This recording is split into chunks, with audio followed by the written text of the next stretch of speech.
Hey everyone, Melissa here. So I'm headed out to work. I'm off to start my whole new life by myself. When your husband leaves you and you have to grieve it like I did yesterday, I had to actually grieve it and get in there some more, get to the details, try to get a different perspective, try to see things from an eagle's kind of point of view, back it up and look at it differently.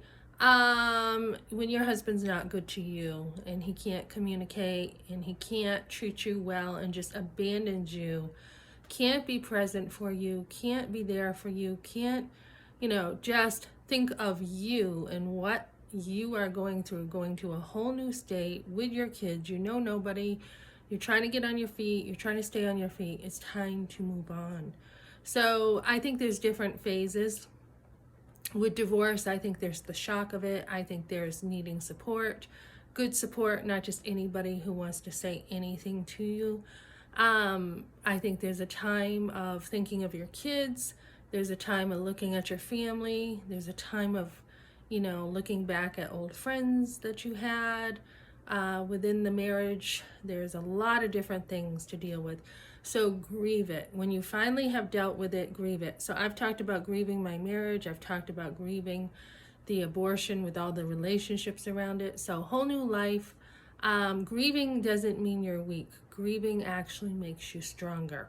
So so I'm doing great and I'm moving forward with my own life now. And this divorce should be done pretty soon. My husband wanted it. I did not want it.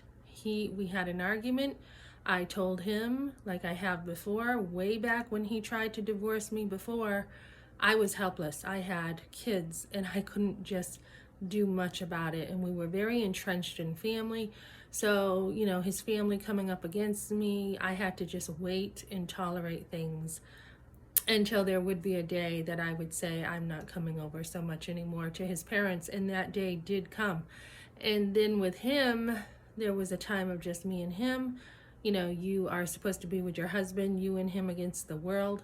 And that's what he wanted, and that's what we had. And then he started being really rotten to me, and I had to put boundaries up with him. And then he left because he didn't want to work it out. So it's time to move on and live a whole new life and look forward to what God has for me. So thanks for joining me, guys.